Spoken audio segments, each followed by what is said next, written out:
ሰላም እንዴት ናችሁ? ክቡራትና የምንወዳችሁ ተማሪዎች እንኳን ወደ ስማርት ሀበሻ ብርሃን መጣችሁ እያልኩ በዛሬው ቪዲዮ ይዤላችሁ የመጣው ለማናችሁም ቢሆን ማለትም ለሪሚዲያል ለ2018 ኤግዚት ኤግዛም ተፈታኞችም ለኢንትራንስ ኤግዛም ተፈታኞችም ነው ማለት ነው። ኢንትራንስ ኤግዛም ተፈታኞችም ፈተናችሁ ኦንላይን እንደሆነ ይታወቃል። ሌሎቻችሁ ከአሁን በፊትም የነበረ ስለሆነ ያው የኢንትራንስ ባለፈው ዓመት የተወሰነ ፐርሰንት ነበር። አሁን 100% ፈተናችሁ በኦንላይን እንደሚሆን ታውቃላችሁና ኦንላይን አፈታተናችሁ ላይ በጣም ብዙ ችግሮች ስላሉ ኦንላይን እንዴት መፈተን እንደምትችሉ ስቴፕ ባይ ስቴፕ ሙሉ ፕሮሰሱን ማሳያችሁ ይሆናል በዚህ ቪዲዮ ማለት ነው።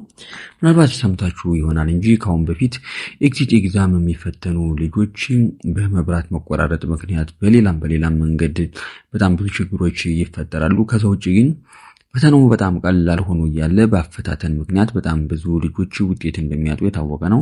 ታዲያ እነዛን ችግሮች እንዴት መቋቋም እንደምትችሉና ፈተና ላይ ደግሞ ኦንላይን ፕራክቲካል ጥያቄው ላይ እንዴት ያሉትን ነገሮች መጠቀም እንደምትችሉ በተለይ ባለፈው በቪዲዮ መሀል እየነገርኳችሁ ነበር። አሁን እያንዳንዷን ነገር ፕራክቲካሊ ማሳያችሁ እያየን ማለት ነው፣ እየነካከን ማሳያችሁ። ያው በወሬ ደረጃ ስለሆነ ባለፈው የነገርኳችሁ ምናልባት ትንሽ ምንድነው የሚያወራው ነገር ራሱ ብላችሁ ታስባላችሁ ብዬ እያሰብኩ ነበር ሳወራውም። አንዳንድ ልጆችም ኮሜንት ላይ እየጠየቃችሁ ነበር፣ ምናልባት ስለ ፈተና ቀን ስንት ጥያቄ ነው የሚወጣብን በእያንዳንዱ ዲፓርትመንት ላላችሁት ኤግዚት ኤግዛም ተፈታኞች ከሆናችሁ ለአብዛኛው ዲፓርትመንት ከፊዚክስ እና ከማትማቲክስ ውጭ ያው የነሱ ብዙ ረጅም ጥያቄ የማይወጣባቸው አጫጭር ጥያቄዎችን የሚወጡባቸው። ምክንያቱም ረጅም ሰዓት ማትማቲክስ ለምሳሌ ኢንተርናሽናል ህጉ ለአንድ ጥያቄ 3 ደቂቃ ነው። ያ ማለት 100 ጥያቄ ቢወጣ እንግዲህ 300 ደቂቃ ይሰጣል ማለት ነው። 300 ሲካፈል ምናምን ስታረጉት ኦልሞስት ወደ 5 ሰዓት በላይ መቀመጥ አለባቸው ማለት ነው። እንደዛ ስለሆነ 60 ጥያቄ ነው የሚሰጣቸው ማለት ነው ፈተና ጣቢያ ውስጥ ብዙ እንዳይቆዩ። እንደዛ ካልሆነ ግን ኤግዚት ተፈታኞች ከሆናችሁ ለእያንዳንዱ ዲፓርትመንት 100 ጥያቄ ነው የሚወጣባችሁ። በሌላ በኩል የዚህኛው ፈተና ተፈታኝ ከሆናችሁ እንደየ እንትኖቹ ይለያያሉ፣ እንደየትምህርት አይነቶቹ ይለያያሉ። ያው ሪሚዲያል የምትፈተኑት ሁላችሁም ታውቃላችሁ ከ400 ነው። ሶሻል ከ400 ናቹራል ከ400 ነው። በኢንትራንስ ፈተና በኩል ደግሞ ከ6 ትምህርቶች እንደምትፈተኑ ታውቃላችሁ። እያንዳንዱ ትምህርት ከ100 ይያዝላችኋል ማለት ነው። ያው ተደምሮ ከ50% በላይ ወይም ከ600 300 ያመጣ ከሪሚዲያልም በተመሳሳይ 250 ያመጣ ያልፋል ማለት ነው። ውጤት አያያዝ ላይ ከአሁን በፊት ቪዲዮ ሰርቼላችኋለሁ፣ ተመሳሳይ ማየት ትችላላችሁ። ከዛ ውጭ ኦንላይን አፈታተን ጋር ተያይዞ በዚህኛው ባለፈው እንዳልኳችሁ ነው። እዚህ ላይ ለምሳሌ አንድ ተማሪ ልክ ፈተናው ኮምፒውተሩ ሲከፈት እንግዲህ እንደዚህ አይነት ኢንተርፌስ ነው ይመጣለት። እዚህ ጋር እንደምታዩት ነው ቦክሶቹ ለምሳሌ 1 2 3 4 5 6 7 8 9 10 ብሎ እስከ 40 ያለው ማለት ነው። እዚህ ጋር ባለፈው ስለነገራችሁ የነበሩት በጣም በጥንቃቄ እንድታዩት የምፈልገው ማናችሁም ብትሆኑ ምናልባት ከአሁን በፊት ተፈትናችሁ ወደቃችሁ ልጆች ካልሆናችሁ ይህን ነገር እንድታዩት ፈልጋለሁ በደንብ። ምናልባት ደግሞ ትሬን ሊያደርጓችሁ ይችላሉ። ትሬን ሲያደርጓችሁ ግን በዚህ ልክ ዲፕ አያሳያችሁም፣ አይነግሯችሁም። ግን እዚህ ጋር ማሳያችሁ እያንዳንዷ ቃላውን ምን አይነት ቫልዩ እንዳላት። ለምሳሌ በተለይ እቺ በጣም ክሊሪክ ዌይዝ የምትለዋ እዚህ ጋር የምታዩት ክሊሪክ ዌይዝ የምትለዋ ነገር በጣም አስፈላጊ ነች ማለት ነው። እዚህ ጋር ያለው ፊት ለፊት ያለው ኢንተርፌስ እንደምታዩት ነው። ከ1 እስከ 40 ያለው ምን ያህል ጥያቄ እንደሆነ ፊት ለፊት የምታዩበት ነው። ይሄ ሲመጣ እስከ 100 ከሆነ ጥያቄያችሁ 100 ነው ማለት ነው። እስከ 50 ከሆነ ጥያቄያችሁ 50 ነው። እስከ 60 ከሆነ ጥያቄያችሁ 60 ነው ማለት ነው። ከዛ በኋላ ተመልከቱ እንግዲህ እስከ 100 ከሆነ ጥያቄያችሁ 100 ነው ማለት ነው እንዳልኳችሁ ነው። እዚህ ላይ ጥያቄያችሁ ኢንተርፌሱ ፊት ለፊት ላይ ስትገቡ ታይም አሎድ ወይም ታይም ሊፍት ይላል። እዚህ ላይ እንደምታዩት ነው። የዚህ ዲፓርትመንት ፈተናዎች ታይም ሊፍት ብሎ 2 ሰዓት ከ3 ደቂቃ ከ10 ሰከንድ ይላል። አንደኛ ጥቅሙ ኦንላይን መፈተናችሁ ነው፣ ወደ ኋላ ነው የሚቆጥር። ይሄ 2 ሰዓት ከ3 ደቂቃ ከ9 ሰከንድ ከ8 ሰከንድ ከ7 ሰከንድ እያለ ወደ ኋላ ይቆጥራል ማለት ነው። ይሄ ሰዓታችሁ ነው። ከዛ ዝቅ ብሎ ኩዌሽን 3 አንሰር ሴቭድ የሚል ምንድነው? እዚህ ታች ላይ ሲ ብሎ ስለመረጠው ነው እንደምታዩት ነው። ሌሎቹ ነጭ ናቸው። ሲ ብሎ ብላችሁ ሆነችሁ መርጧታል ማለት ነው። ይሄ ጥያቄ ቢከብዳችሁ ፍላግ ኩዌሽን ትሉታላችሁ። ፍላግ ኩዌሽን የሚለውን ስትነኩት ጥያቄዋ ይችን ተራ ቁጥር ጥያቄን ከላይ ከዚህኛው ላይ ከቦክሱ ላይ ከምታዩት ላይ ፍላግ ካላችሁት ቀይ ያበራባታል ማለት ነው። እነዚህ ከ1 እስከ 10 ያሉት ጥቁር የሆኑት የተሰሩት ናቸው።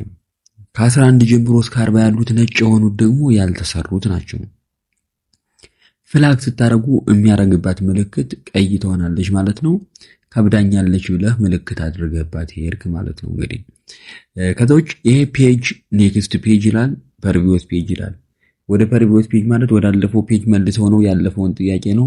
ኔክስት ፔጅ ማለት ደግሞ ወደ ቀጣዩ ጥያቄ ለፍ ማለት ነው። ይሄ ኖርማል ነገር ነው። ከዛ ውጭ ዋነኛው ነገርና ማወቅ ያለባችሁ ነገር ክሊር ኩዊዝ የምትለው አይች ኮምፒውተራችሁ ላይ ኢንፑት እና አውትፑት ፕሮሰስ ዳታ አለው። ያ ማለት ለምሳሌ which one of the following is not a basic assumption in flexure theory ይላል። ይሄንን ሲ ብሎታል። አሁን እዚህ ላይ ሲ ስለተመረጠ ምልክቱ ሲ ሆኗል። እዚህ ላይ መልሳችሁ ትክክለኛው መልስ ኤ ቢሆን a section perpendicular to the axis of binding ምናምን የሚለው መምረጥ ብትፈልጉ ክሊር ኩዊዝ የሚለውን ሳትነኩ ኤን ብትመርጡት ያስመርጣችኋል። ኤን ስትነኩት ልክ እንደዚህ ሴሌክት የሚያደርገው ኤን ነው። ግን ኮምፒውተራችሁ መጀመሪያ ላይ የሚያነበው ኢንፑት ዳታው መጀመሪያ የመረጣችሁትን ሲን ስለሆነ እናንተ እዚህ ጋር መጀመሪያ ክሊር ኩዊዝ ብላችሁ ነው ኤን መምረጥ ያለባችሁ ማለት ነው። በእያንዳንዷ ጥያቄ ላይ ክሊር ኩዊዝ የምትላለች። ለምሳሌ ኤቶይ ሬክታንጉላር ስራ በሚለው እዚህ ጋር እንደምታዩት ነው። መልሱን ዲ2 ብሎታል። ትክክለኛ መልሱ ቢ ቢሆንና ቢን መምረጥ ቢፈልግ ግዴታ ማንንም ሰው ቢሆን ክሊር ኩዊዝ ማለት አለበት ማለት ነው። ክሊር ኩዊዝ ካላላችሁት ኢንፑት ዳታው ላይ ለእናንተ የማይታያችሁ ወይም ኮምፒውተሩ የሚያርመው ዳታ ላይ መጀመሪያ የመረጣችሁትን ነው ማለት ነው የኮምፒውተሩ ሜሞሪ ይዞት የሚሄድ። ፈተና ስትፈተኑ በዚህ መንገድ ማድረግ እንዳትረሱ። በሌላ በኩል መጀመሪያ ባለፈውም እንዳልኳችሁ ነው አንድ ተማሪ ወደ ፈተናው ቀጥታ እንደዚህ ዘው ብሎ ሲገባ ልክ የፊት ለፊት ያለው ይመጣላችኋል የፈተና ኮድ ምናምን ከሞሉላችሁ በኋላ ማለት ነው። ከዛ በኋላ እንግዲህ ፈተናችሁ በጣም ከባድ ጥያቄ ፊት ለፊት ሊመጣባችሁ ይችላል እንዳልኳችሁ ነው። ያንን ከባድ ጥያቄ እንዴት ነው የምትቋቋሙት? ይችን ፍላግ የምትለዋን አብርታችሁ በማለፍ ነው እንጂ ጥያቄ እዛ ላይ እንዳልኳችሁ ደቂቃው እዛ ጋር ወደኋላ ይቆጥራል። አንድ ጥያቄ ላይ 5 ደቂቃ መግደላችሁ ደግሞ በጣም ጫና አለው ወደኋላ ላለው ጥያቄያችሁና ፍላግ ምልክት እያበራችሁ በኋላ ሄዳችሁ ያችን ጥያቄ ብቻ ለምሳሌ እዚህ ካርበው ላይ 25ኛ ጥያቄን መስራት ቢፈልግ አንድ ሰው ስሉ 25 ቁጥርን መንካት ይችላል። እዛ ሄዳችሁ 40 ቁጥር ላይ ክሊክ ብታረጉትም 40ኛ ጥያቄ ላይ ትገባላችሁ ማለት ነው። ሶ ፍላግ ማድረጋችሁ ጥቅሙ ለዛ ነው። እንደዛ ስለሆነ በዚህ ልክ ራሳችሁን ብታዘጋጁ አሪፍ ነው ብዬ አስባለሁ። ከዛ ውጭ ፈተናው በጣም ቀላል ነው። 50% አምጥቶ ማለት ምንም የሚያስቸግር ነገር የለውም። ፈተና ላይ በጣም የብዙዎችን ህይወት ያበላሸችው እቺ ክሊር ማይ ኩዊዝ የምትለው ነች። በተለይ ኤግዚት ኤግዛም ላይ እንዳልኳችሁ ነው ጥንቃቄ ማድረግ ያስፈልገዋል። ያው የኤግዚት ኤግዛም ተማሪ ከዩኒቨርሲቲው መላመዱ ምናምን አለ የቆይታችሁ እዛው ስለሆነም ያን ያህል ለመኮራረጅ በተለይ የሚሞክሩ ተማሪዎች ላይ የሚፈጠን ነገር ነው ይሄ። ምክንያቱም መጀመሪያ የራሳቸውን መልስ ሴሌክት ያደርጉና ከዛ በኋላ ክሊክ ሴት ይቀራሉ። እንደምታውቁት ነው ካሁን በፊትም ሰው አግኝታችሁ ታውቁ ይሆናል ከፈተና ጣቢያ ሲወጡ እንደሚያልፉና ጥሩ ውጤት እንደሚያመጡ ያስባሉ። ከዛ በኋላ የማይሆን ውጤት አምጥተው ፌል ያደርጋሉ ማለት ነው። ሶ ከእንደዚህ አይነት አደጋ ራሳችሁን ለመጠበቅ ደግሞ ግዴታ እነዚህን ነገሮች በጥንቃቄ ማድረግ ይኖርባችኋል ማለት ነው። ማንኛውም አይነት ሐሳብ አስተያየት ካላችሁ ኮሜንት ሴክሽን ላይ ጠይቁኝ። ለጊዜው ላሳያችሁ የፈለኳት አጭሯ ያፈታተን እንትናችሁ ይችነች ማለት ነው። ያው ምናልባት አንድ ተማሪ ማለፍ እየቻለ በእነዚህ በቀላል መንገዶች ሲወርቅ ደስ አይልም በሚል ነው። እስካሁን ከቆያችሁ አብራችሁኝ አመሰግናለሁ። ማንኛውም ጥያቄ ካላችሁ ኮሜንት ሴክሽን ላይ ጠይቁኝ። ቴንክ ዩ ሶ ማች